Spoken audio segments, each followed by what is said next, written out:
A beautiful stroke of art, bogged down by slow and mundane gameplay.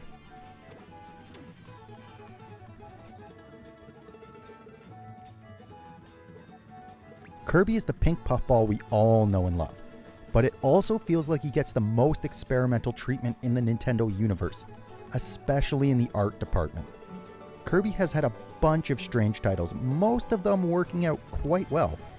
Kirby Tilt and Tumble, Kirby Canvas Curse, Epic Yarn, Stars Stacker, the list goes on.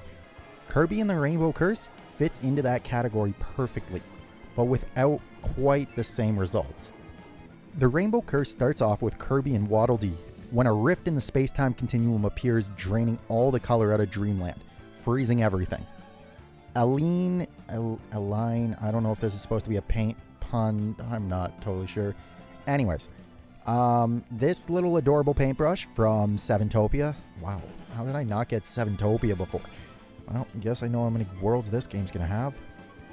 Kirby gets his lovable pink color back, and off he goes to slowly but surely bring back color to the world. Keyword there being slowly. Kirby and the Rainbow Curse is a very slow-paced game for the most part. You are handed the stylus and the Wii U gamepad to act as a canvas of sorts, drawing lines of the gamepad to direct Kirby to wherever he needs to be. Kirby does roll with momentum, but not a great extent unless tapped by the stylus. Then he will launch a little bit forward into enemies or objects. Let's start with actually moving Kirby. It just feels slow. Nothing he does is really considered high speed. He just rolls here, rolls there, rolls everywhere, but he's in no hurry to get anywhere. Maybe that's for a younger audience to make things a bit easier, which I guess I can understand, but personally I was not a fan.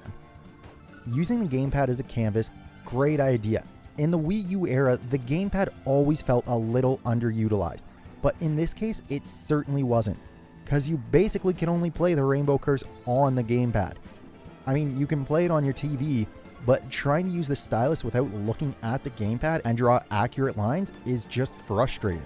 So don't even bother, just use the gamepad as the screen, put on a TV show in the background, and call it a day.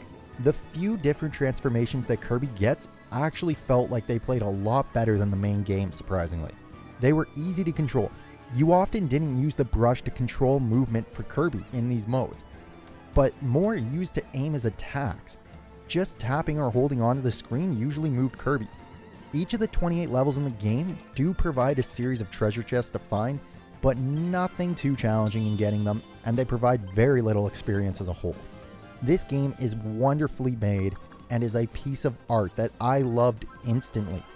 I would actually love to see them do a mainstream Kirby game with this art style. I think that the clay form suits Kirby and his world perfectly, and the creativity and design of the worlds really helps bring the game to life in many ways.